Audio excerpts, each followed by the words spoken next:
The topics and opinions expressed on the following show are solely those of the hosts and their guests and not those of W4WN Radio, its employees, or affiliates. We make no recommendations or endorsements for radio show programs, services, or products mentioned on air or on our web. No liability, explicit or implied, shall be extended to W4WN Radio, its employees, or affiliates. Any questions or comments should be directed to those show hosts. Thank you for choosing W4WN Radio. Are you ready to take a journey? Let's connect with the healers of the world. It's that time. It's time for the Language of Healing on W4WN Radio and Talk4 TV. Now here's your host, Dr. Nicole Fortin. Hello, everybody, and welcome to another great episode on the Language of Healing. The dog days of summer are here, and we're going to talk all about our dogs and our pets in our Paws-itive episode here.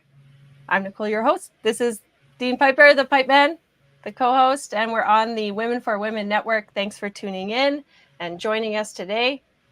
And wow, today's going to be a great show. We have a special guest.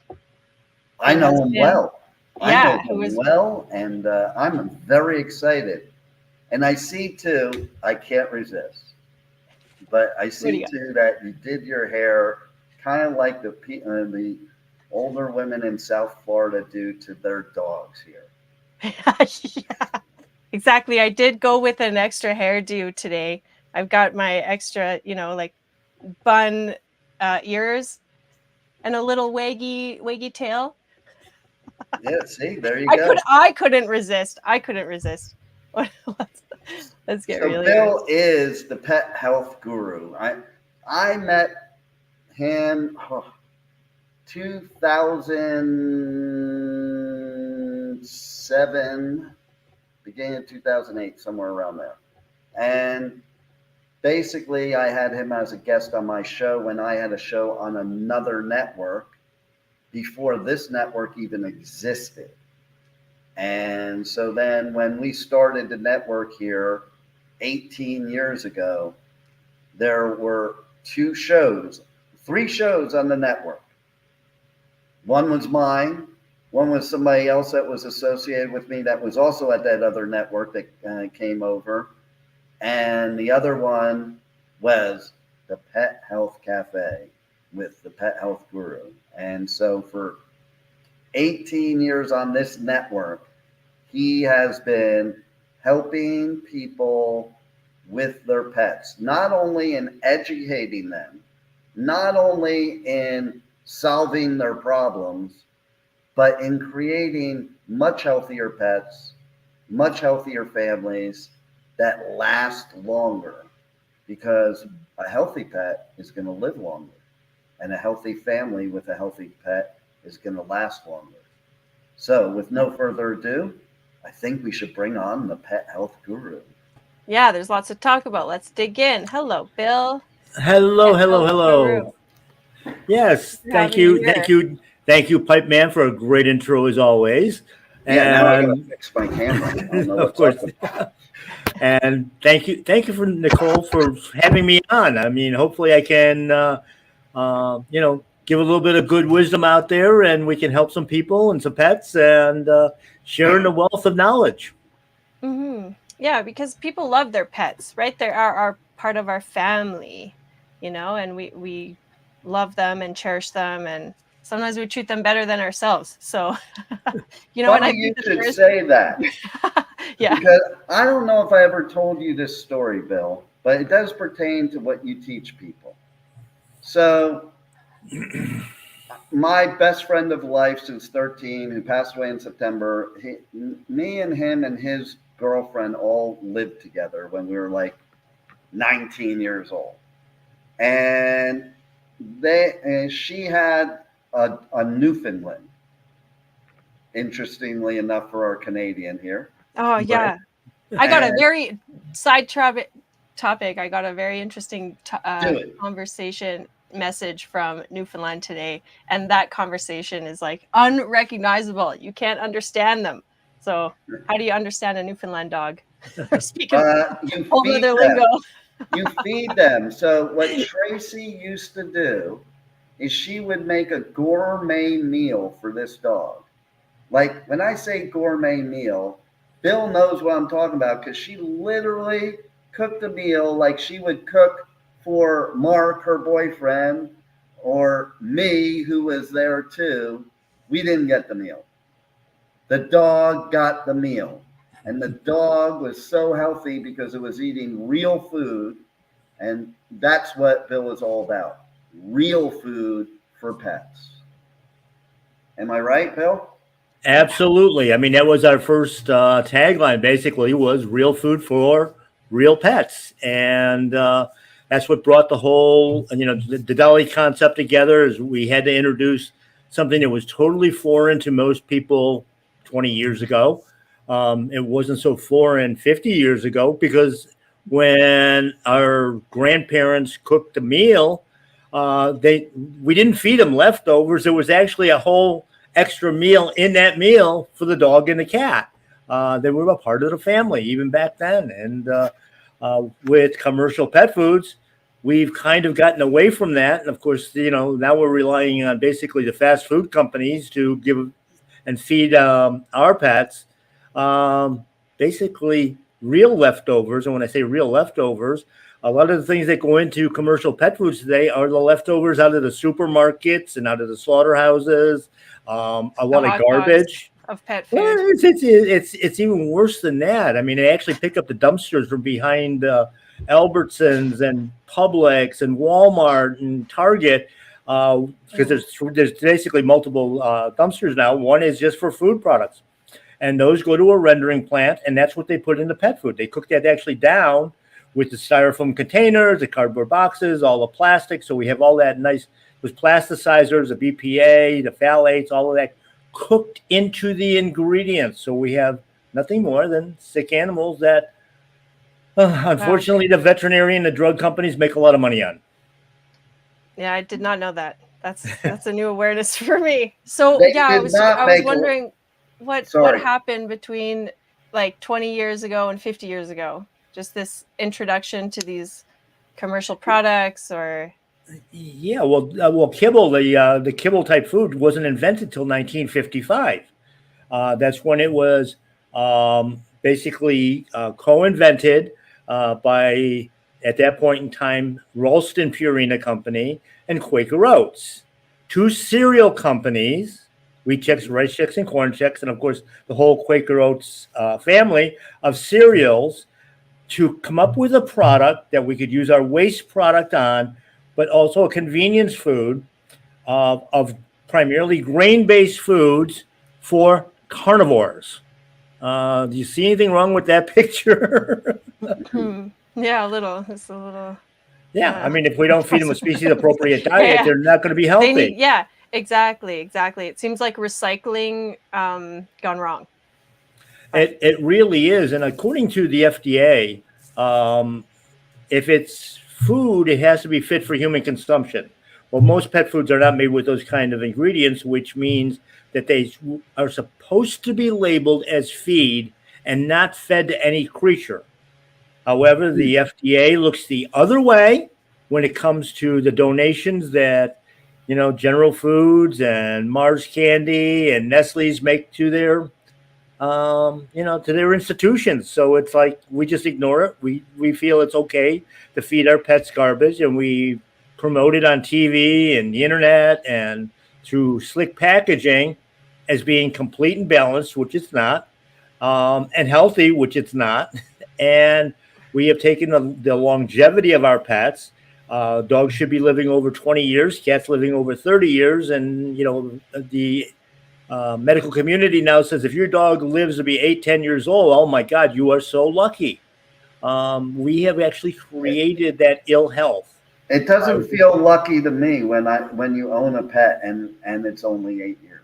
That doesn't feel lucky. Well, it's not only the fact that they're only living to 8 or 10 years old, but they're living in misery. I mean, look at the types of problems that our poor pets have: the scratching and itching, the gastric problems. Things like diabetes, cancer. I see animals now, puppies at 10 months, 12 months of age with cancer already. We never had cancer 20 years ago, 30 years ago. Was it you that was telling me recently, I can't remember if it was you or somebody else, that they're giving dogs Prozac. No, that was the story I relayed to you that somebody gave to me. One of my clients wanted to know, and it was funny because it was the owner of a health food store that wanted to know if I had anything special that I could give to answer the phone. I got two phones and I turned it off on one and not the other. But anyway, wanted to know, and this is a health food person and so-called healthy, but do we have any kind of herbs or botanicals that will get her 2-year-old kitten off Prozac for anxiety? I mean, it's insane what we're giving. I mean, all the drugs out there, they don't have enough. The drug companies aren't making enough money just selling it to people. They have to sell it to the animals as well. Well, they know people are going to spend a lot more on their animals, so that drug bill is probably better than the human drug bill. Exactly. And somewhere it's kind of shifted to like, taking care of your pets is a big pharmaceutical, endeavor, roller coaster. I can tell you right now that I followed what the Pet Health Guru teaches for many years with my pug, April. April never went to a vet ever and lived longer than they say pugs should live. Wow. That's pretty impressive. Just on the from a puppy up till old age. Yep. So what are some of those tips? What are some of those health tips maybe for our listeners we can share? Well, the first thing that we start with, and I actually I do a lot of writing and I do, of course, my own show, and that's one of the things we're talking about is that if you're going to get a pet, the first thing that you need to do is look at your budget. What can you afford? Obviously, if you're on a tight budget, you're not going to buy a Great Dane or, a Newfoundland, okay? That's going to eat you out of house and home. You need to budget that. But budget the food part in first for a good diet, a good species-appropriate diet, because if the animal's healthy, you don't have to go to a vet. You don't need all the procedures. You don't need all the vaccines. You don't need all the preventative drugs that are a part of what modern medicine is today. Used to be when I started in this business, if you saw a veterinarian, it was because either you had a brand new puppy or a kitten and you just wanted a general physical to find out that they were, in at least pretty good shape, and accidents and injuries, trauma care, basically emergency trauma. And then maybe, possibly at the end of life, although most animals just kind of passed away in their sleep at that point in time and got buried in the backyard, with a nice plaque and probably a tree on top of them, to memorialize it. But we didn't have this 24/7, for every little thing we have to call a white coat to tell us what's wrong. Every time they burp, every time they fart, every time they, don't eat. I mean, the number of clients I have that when the dog won't eat breakfast, for whatever reason, could be an upset stomach, could be just not hungry, could be that wolves in nature don't eat till the afternoon. They're sitting in the middle of the floor trying to spoon feed this animal, and the animal's eating not because they're hungry, not because they need nutrition. They're picking up on that negative energy that the owner is passing along to them. And, it becomes an insane thing. Every session with your animal is a training session. Either they're training you or you're training them. It's usually the first one. They're training you. I've noticed, too, if you're around neurotic people, their dog gets neurotic. Yeah, because like dogs naturally pick up all the energy of their owners, and there's a very symbiotic relationship there. I'm sure naturally you have to work pet and owner. I'm sure you can see that there's some correlation, and pets can pick up their cancers or their illnesses or their anxieties. And that's also a really interesting part, because it's fascinating that we take such good care of our pets, but sometimes not so much care of ourselves. Like you can't see that reflection, That's how we started working on a lot more people and a lot of pet owners, as everybody was coming in and it's like, my pet's doing fantastic. I'm doing like really, really terrible. Can you fix me too, Bill? And it's like, well, I'm not a doctor, so you don't have to listen to a word I say, but you know what? Because I'm not a doctor, I don't have those letters after my name. I can say whatever the hell I want. And, right. You can take it or leave it. I mean, Yeah, that's like, it's just word of mouth, what works, experience is empirical evidence, I think, too. Like over the years, something working and seeing it have the results and the benefits it speaks for itself. So, yeah. But so when we're talking about like, yeah, I think that's interesting, the healing properties of pets too. This is the language of healing, and I believe that pets are really part of that as well. And I know we're talking about whole natural foods. It's very hard to find that in human and pet form these days. So you kind of have to, it's smart and wise to educate yourself a little bit around that. So yes. What else can you share with us? Because I have some questions, but Okay, no problem. But no, I mean, you brought the first part of that up, is that the whole foods part of it is an important part. Today, in any of the branches of the health industry, there's so much emphasis on supplements. Well, if you're eating good food, clean food that's raised the right way, there's no need for supplements. It's in the diet. I mean, I can't tell you the number of people that have switched over to a raw, species appropriate diet, and 6 months into it, it's like, Bill, I'm feeding him the raw meat. Where are the nutrients? It's like, how can you ask that question? It's in the food. Is your animal still alive? Then obviously they're getting nutrition. Well, even with humans, like you take supplements, but listen, if you're eating properly, you don't need to supplement, number one. Yeah. Number two, most supplements for humans are way more than your body should even be consuming. So it's basically, a lot of times you're just wasting a lot of it, whereas eating food, real food, the real food knows how much of those nutrients you need, and your body knows how much it needs from the food. Exactly. Yeah, it doesn't digest either. Yeah, well, as you said, it's not digestible. It's not bioavailable, which is the important part of it. But when you take a supplement too, you're throwing off, like let's say you're taking a mineral supplement, you're going to throw off the balance of all the other minerals in the body. Now you've got this cascading effect. But basically, the body is very, very precise in the way it handles these things. If it's a natural thing, a natural food, the body's like, use it or lose it, comes out. If it's a synthetic, man-made, the body says, I have no clue what this is. And then the body has a tendency to start storing that in fat cells. That's why we see so much obesity. We're storing toxins then in fat cells. I often use the analogy that our body is a lot like women with shoes. When the closet gets filled with the shoes, we don't throw any out. We make somebody build a new closet. Our body's the same way. We're not getting rid of those fat cells because we're storing those old shoes. Let's build some more fat cells for some more toxins. Wait a minute. I take offense to that because I have to build a new closet. Okay. and that's just for the Vans. There you go. Just the Vans. We're not counting the other brands of sneakers. Okay. Exactly. There's so many colors and styles, and oh my goodness. Are you trying to offend me, Bill? Hey, if I haven't done it in the 18 years, I guess I never will. I know, right? But you said you had some questions. Let's get to some of them. Sure.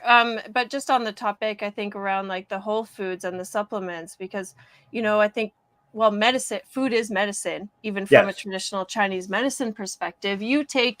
You'll say your body's out of balance or you have something going on, you'll eat the right foods, getting the right nutrients for that condition, through herbs or food, more specific. But then you stop. Once your body has reached a level, that's it, But when we add all the extra supplements, and maybe because of our diet and not eating whole foods, that, there's a lot of processed stuff, or, the hot dogs and the cutting room scraps that we're eating isn't really providing us with things. So we have to add, and it just creates the extra toxicity. Our body's never really clear. It doesn't really even know how to recognize to produce the right hormones or minerals or functionality. So it gets, defunct over time, and then we have to rely on this stuff. So I think trusting in our body is really important, because it's like, how could it be so simple that I just eat like, this meat? And I think that it's really important to eat per your environment. That's a huge basic principle of Chinese medicine. And so like maybe the Newfoundland dog doesn't need the same as the Chihuahua. I don't know. It's well, in Chinese medicine, of course, too, you're treating like with like. So if you've got a heart condition, basically you should be eating heart muscle, so you build that muscle and regenerate the right cells. Liver and kidney, the same thing. I mean, I know it's things that people don't think about eating so much today, but our great grandparents did all the time. They knew. Yeah. I know, it's amazing. In that short time, we've just lost so much of that knowledge. It's like. Well, it's not I joke around, but it's so far away. I joke around that our great grandmothers had one remedy for every disease known to mankind, and that was chicken soup. It was made with local ingredients, fresh ingredients, and it varied every single time and it cured everything. They knew what spices, what herbs to put into it for whatever was going on in the area, at that particular time. And the interesting thing about it is when I talk to people about that, of course, bone broth is now it's a fashion fad. Yeah, the fashion fad. Yeah. But when it came and essential. When it came to eating the soup, it was always better on the third day, and of course we would always be getting better at that point in time. And I said, well, there was a reason for that, because even if it was refrigerated, that was still fermenting. So it was actually breaking down and being used much more readily by the body, and the body just bounced right back. And because the body doesn't have to use energy to break it down. If it's fermented, it's already easy digestible, right? That's right. It's key to health. I have a trivia question for you both. Okay. What is the secret ingredient to Jewish penicillin? Whiskey. No. Okay. So since you don't even know what Jewish penicillin is, that's what Bill was referring to. That's a chicken soup. Yeah. Chicken soup is Jewish penicillin. Okay. Yep. Not a hot toddy. There is a secret ingredient to the great Jewish chicken soup, and I used to make my matzo ball soup with this secret ingredient that most people don't know about. Well, the secret ingredients varied a lot too, depending on what part of the world you came from too. But a lot had to do with the different herbs and botanicals that were put into it. The fresh garlic, the fresh onions, and of course a good fresh chicken. Okay, so and actually, you were looking now for. You're getting close. Now you're getting close. What part of the chicken? Chicken feet, definitely. That's it. Oh yeah, nice. That's all the collagen. That's where all the collagen is, and of course we need the collagen. And that's where all the flavor is too. Yeah. And to your point, you basically are simmering the chicken feet in the water for like 2 days, 3 days. Yeah. Yeah. Nice. And when we used to pick one out, when I would go with my father, we'd pick out the oldest, biggest Rhode Island red rooster that we could find. And that always made the best soup. As far as a cooking chicken, it would be, it wouldn't be something you went as a roaster because it'd be tough as could be. But in the soup, it's all cooked down. So I'm curious what they do in Louisiana. What do you think, Rebel? Yeah, what are some of those remedies? I'm sure there's a lot of home brews. I'm sure it has to do with putting alcohol in the chicken soup. It does not have to do with putting alcohol in the chicken soup, but depending on what region of Louisiana you are asking, you might get some voodoo stuff that, involves something about chickens. Yeah, see that? And then you end up like, you get better, but then you grow these claws and feathers. Is that what gives you hair on your chest? She has that evil laugh like she's done that to a few guys. Who, me? Never. I don't play with the voodoo, only the hoodoo. What stories do you have to share, Rebel, about your experiences with the pet health guru over all these years? Oh, wow. Let's see. I know that people really ought to hear and listen to what he's telling you. It took me a while. I ain't going to lie. It took me a hot minute to actually hear what he was telling me. And I finally got some products. And it makes such a difference. It really and truly does make a difference in what you do. What kind of differences have you seen since using Bill's products? I have seen a thinner, happier puppy. And my puppy's not, first of all, he's not a puppy. He's a dog, but he acts like a puppy. Forever a puppy. Forever a pupper. I'm his emotional support human, okay? Yeah. Oh, really? Oh, yeah. You know how people have emotional support dogs? Yeah. I'm my dog's emotional support human. I wonder if you would be allowed in Florida now, because they don't really allow emotional support dogs in Florida anymore.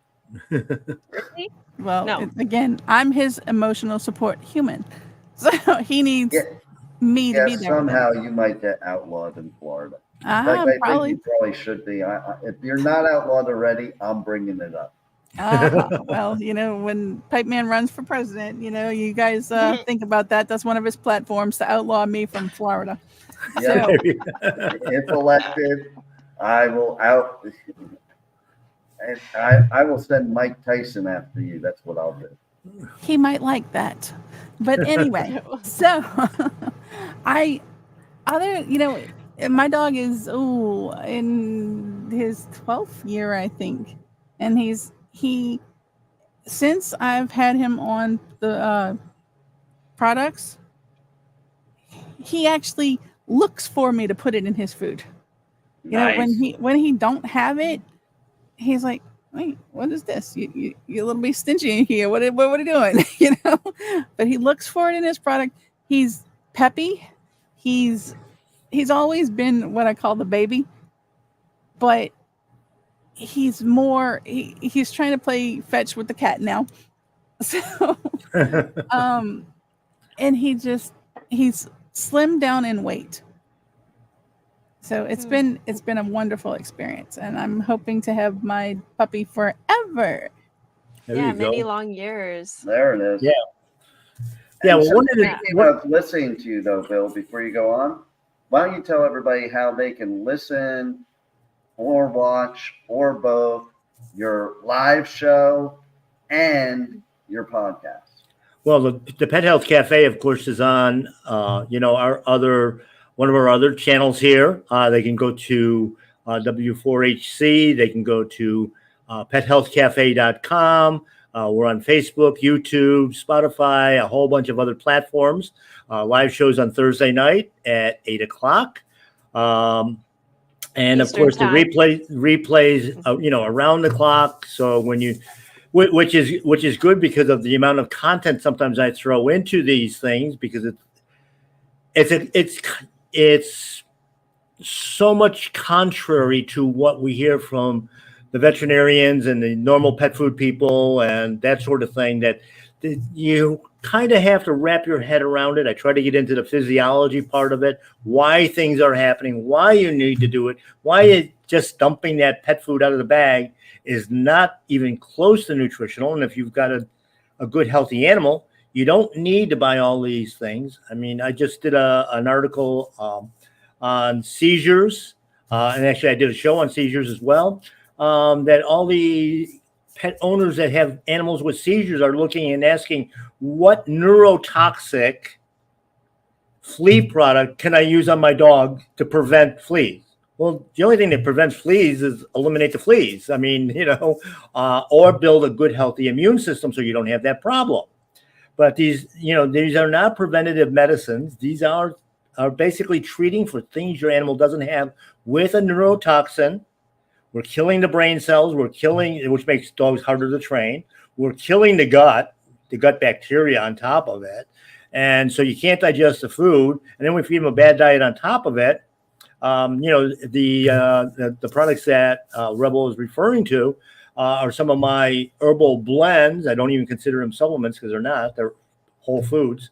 But when I formulated things that are going to detox on a daily basis. The milk thistle, the dandelion root, the echinacea, astragalus, clean out the liver, the kidney, the lymphatic system. If I clean those out every day, now I can get rid of those toxins. If I don't open up those pathways, I'm just recirculating them, and I just keep getting sicker. My dog keeps getting sicker and going downhill and more problems.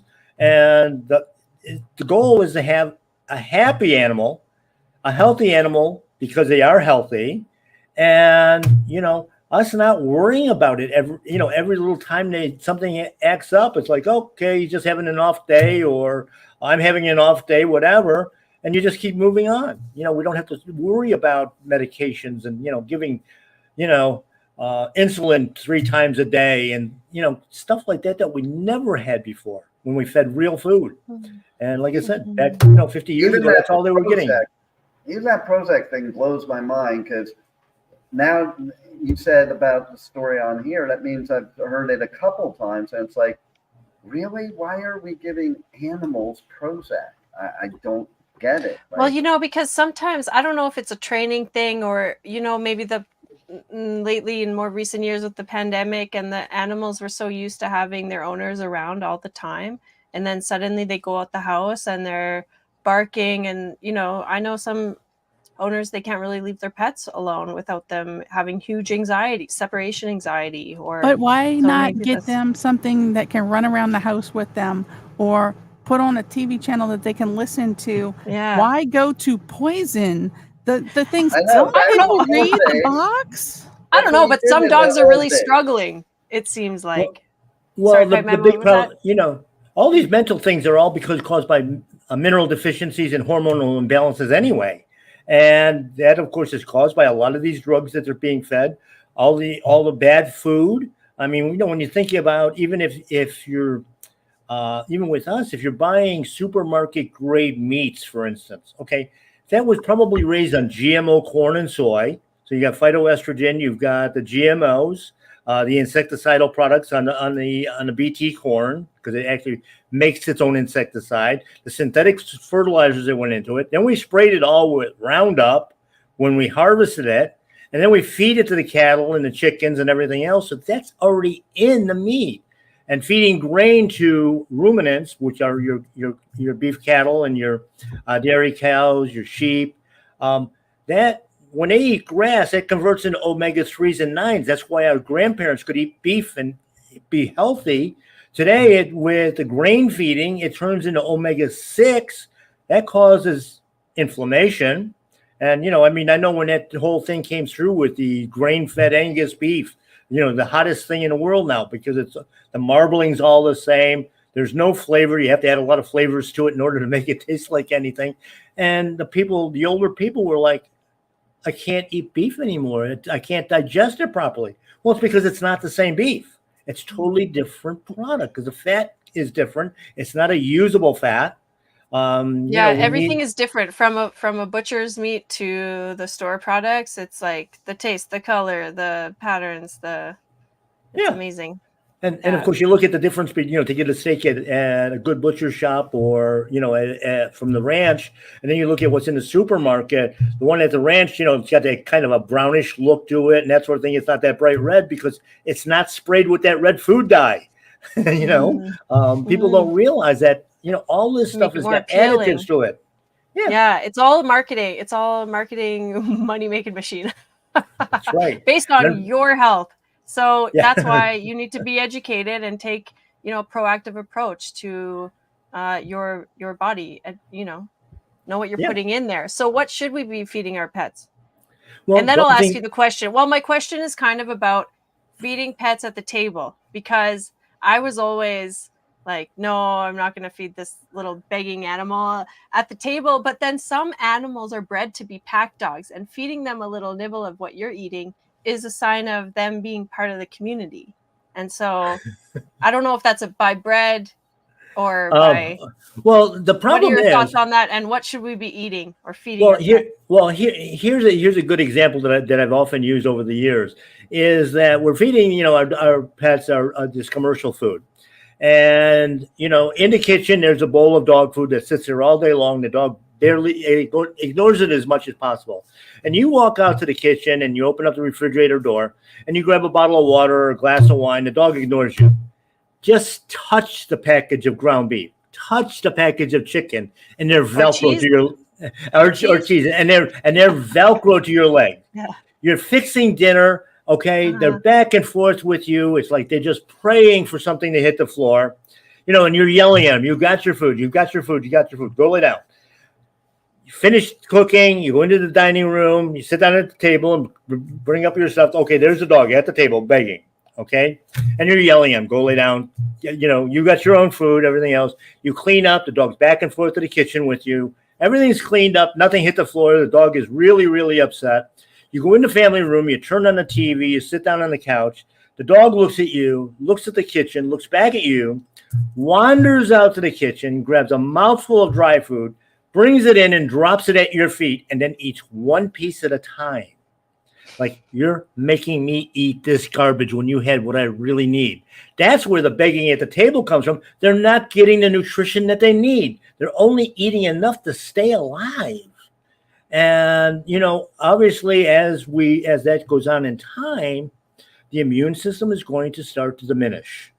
And now you've got, oh, my dog, he's throwing up. He's got diarrhea, whatever. We're running off to the vet's office. $5,000 later, all the tests came back that, oh, he's perfectly normal. No, he's not. He's literally starving to death is what it really boils down to. And, because nutrition is in the wrong place. It's in the, in the carbs, which they can't digest. The pancreas is working overtime, making insulin, which it's not supposed to. So now we got diabetic dogs and cats. It's species appropriate, species specific. Certain animals eat certain things. Yeah. So it's like, for example, cats are carnivores more. Yeah. And so are dogs. Dogs, the only difference, dogs, the only difference, a cat is what we consider an obligate carnivore. That's all they can really digest. But dogs are opportunistic carnivores, which means they're a scavenger. They'll eat drywall, they'll eat panties, they'll eat shoes, they'll eat socks. Totally. Anything to balance themselves out. Eat their dry dog food. That's the only thing they won't eat. Yeah. That's so and by the way, the bugs won't eat the dry food either. That stays there forever. What does that tell you? I have a good story for this too. Like, true. Okay, so if you compare the humans, my grandchildren are here right now. Not right this second, but that would be like me sitting them down and giving them maybe like broccoli, let's say, and I sit down and I eat a chocolate ice cream. They're gonna come over and beg. They're gonna come over and beg. Okay. Yeah. And I can say, go eat your broccoli. Do as I say, not what I do. And then what do? What do the grandchildren do? They throw the broccoli on the floor, the same as the dogs. Yep. And what they're telling you is, you eat that crap. Yeah, that's exactly right. You sprinkle it, once you start feeding real foods, and, a lot of people, well, do I need to transition them? And it's like, no, just go cold turkey. They'll just eat. And if they have to do some cleansing, if they have to do some detox, that's just natural process. But, they try to mix it in with their old kibble and they're eating around it. All the kibble. I literally too, like we said, that dogs are carnivores. In some of our recipes that we started out with in the very beginning, everybody was adding vegetables to the raw meat diets and thought that it was the way to go. Even though the scientific research didn't show it. And we used to put a pea and carrot mix in with the raw meat. And I had a client come to me one day and said, Bill, can you do my recipe without that? And I said, why? He says, because my dog will pick out every pea and set it next to the dish, would not eat it. I hate peas. And it was funny. And I said, I want to try an experiment though. I said, next time he does that, leave it and check it in an hour, 2 hours, whatever. He comes in the next day. He says that those peas sat there for 2 hours, and then I went out and they were gone. He says, "What's that?" I said, "It's a carbohydrate." That was dessert. It was like he didn't want the dessert right away. His body knew that he had to digest the proteins and the fats first, which is what we're supposed to be doing too. Yeah, that's so smart. I know. How come we don't? I mean, maybe in some level we do have this inherent knowledge of how to eat best for us. But I mean, that's what I love about Eastern medicine is that it has carried that knowledge down. Like you Yeah. eat this, this is the steps and why, and you eat these foods during this time and avoid Yeah. those. Yeah, Well, you know, but I mean, when you look at maybe our eating like locally, you only got certain yeah, foods available at certain times of the year, and yeah. that's when you're going to get the most nutritional benefit out of it. Right, like Blueberries, honey, honey is like should be eaten locally. Like from yes, your local honeybees They because haven't they're yep, taught going them and how to getting all the conjugate verbs up in Canada yet. Yeah, yep, I know. Sorry. I know that was a bad. We're live. That's great. That's fine. yep, yeah. No, I mean, we use a lot of Edit, honey. edit, edit. You know, honey is one of the best natural antibiotics, you know, on the face of the earth. In fact, if you get a cut or a bad scrape, uh, don't use peroxide because that actually kills off the living cells that are trying to replace the dead ones or damaged ones. Put raw honey on it, you actually cure in 50% less time because you're feeding it Wow. and you've got a natural antibiotic. Manuka So, honey has been used in burn centers for like 20 years Mhm. because of its healing power. Of course, they don't call it Manuka honey; they give it a scientific drug name. And you know, $100 jar of honey, then the hospital charge you like $10,000 for in treatments. You know, so I Yeah, have that another comes. question that's Uh, really important. Okay, uh-oh. because I've heard conflicting parts of this. So we're on this craze in this country with CBD and cannabinoids and all that stuff. And okay, so now like they give all the CBD or even THC and stuff like that to animals. Yet, from what I understand, that stuff can kill a dog or cat. You know, like the kids that are getting high and thinking it's fine to get the family pet high, you know, from what I understand, it can kill the pet. So, what's your feelings, Pet Health Guru, about CBD products, THC products, any kind of cannabinoid well, product for pets? well, first off, most of the natural cannabis plants do not contain high amounts of THC. It's basically just a trace amount. Every living warm animal creature literally makes CBD within their own body. So it is safe, but the THC, because we have manipulated, just like we've manipulated the corn plant and the Mm-hmm. soybeans and everything else, that's not what the original product is. The way Yeah. CBD works, basically, it doesn't cure anything by itself. It doesn't change anything by itself, but rather sets off, it works in conjunction with the adrenal gland, and it targets where the adrenal gland targets trauma by flooding that area with, stem cells and blood cells, and nutrition and hormones and enzymes and all of that to heal. The endocannabinoid system in a warm-blooded animal targets the inflammation, which is tied to obviously the trauma, but also we have inflammation in areas where there not necessarily is a trauma.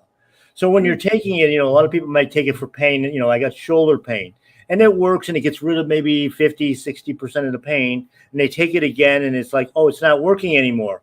Well, the problem is we don't know where that inflammation is. So if it worked on the shoulder and okay, we've got relief going on there, the next dose is not going to go back to the shoulder. It's going to say, hey, you know what? You got a liver problem going on. You got a kidney problem going on. Your adrenal gland is fatigued. I need to help that out. And those are things we don't even think about because we don't know when they're damaged or that they're stressed out or that they're a problem until it gets to a point where you really have bad, serious, visible symptoms. So our body is producing it naturally. When we supplement it, of course, and we also know that supposedly we don't make as much of this when we get older. It has nothing to do with age. It has to do with the number of issues because of the number of toxins that we're exposed to that keep wearing down these body systems. And the body is designed to regenerate, and it regenerates on a regular basis. And all we can do to heal anything is give it the tools it needs to do its own work.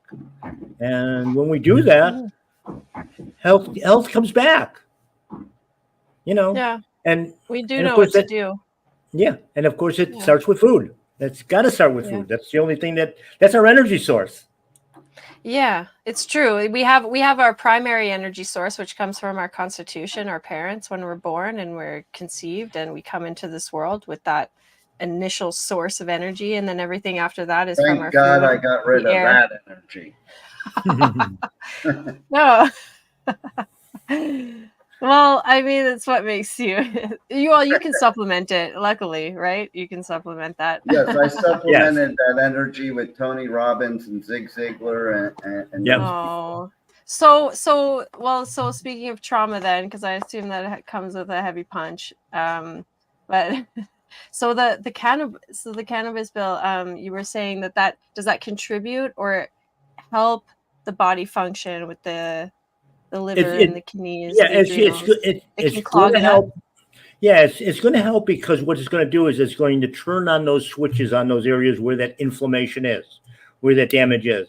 So again, then that's being flooded with the nutrients, the red blood cells, the white blood cells, the stem cells, the enzymes and hormones to be able to create that regeneration.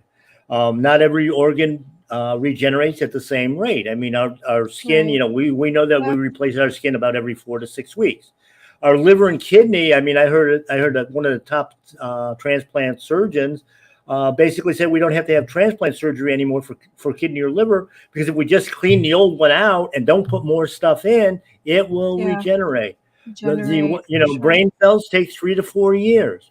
The most fascinating one is the taste buds. We replace those, believe it or not, every 3 days. That's why what you cooked yesterday that was so delicious 2 weeks from now is going to taste like garbage. And it's because that's tied into our natural being of what we need. It's a natural craving, it's telling. And of course, that's tied in with... It's alive. It's a mucous membrane. It's like gauging our body constantly. With Chinese medicine, we're always checking the pulse and the tongue. And it's like, the daily photograph. And that turns on the nose, it turns on the eyes, and turns on the brain. And our digestive system, because from the the nose out or from the mouth out, it's all one tube. So same with our pets. I know we're coming close to the end of the show. I know. Why does it always go so fast? But 2 minutes. 2 minutes to midnight. Yes. We've got so we can find you on the Pet Health Cafe or at the pethealthcafe.com. Right. Yep. Also on W4HC. Is that right? Yep. That's the channel. Also part of the Talk 4 Media and Talk 4 TV. Yes, all of the above. Paleo Pet. Yes, My Paleo Pet is our retail store. Yes. I work out of there quite a bit. I do nutritional counseling. I do, and when I do that, I'm not just telling you I'm not putting together a diet plan for you. I'm basically going to tell you how the body works and how it needs to be fed. And then it's up to you. You're the one that gives it the tools that it needs to heal. And the same applies to our pets as it does to ourselves. And if we take care of both, we're all going to be happy. That's good life living right there. Yes. Enjoy all those snuggles and cuddles with your furry friends and human friends alike. Yes, exactly. Yeah. Unless it's a hairless cat, then it's not a furry friend. It has no fur. There you go. Oh, I've never touched one of those. That would be like still part of that. It's a little creepy to me. Yeah. Would it be like, would you be able to pet it or would it stop? Like, would you mid stroke? No, it really doesn't. It's not that big a difference. I mean, think of the people that have lizards and snakes. Yeah, that's true. That's true. Yeah, my sister has a bearded dragon, and it eats live worms, and the occasional kale. Sometimes he doesn't like his leafy greens. Yep. But he does love the worms. Oh yes. I want a pet platypus. And on that note, we have to end the show. There you go. All Thank right. you for Thanks having me. again, Bill. Yeah. Thanks, Dean. Pipeman. Thanks for joining us again. Our listeners, we'll see you next week, Tuesday, 2 p.m. Eastern Time on W4WN. Sayonara. See you next Good night. week. Wow, what a show today. And the journey does not stop here. Come travel the world with Nicole every Tuesday at 2 p.m. Eastern Time as together we become more fluent in the language of healing on W4WN Radio and Talk4 TV. See you next week.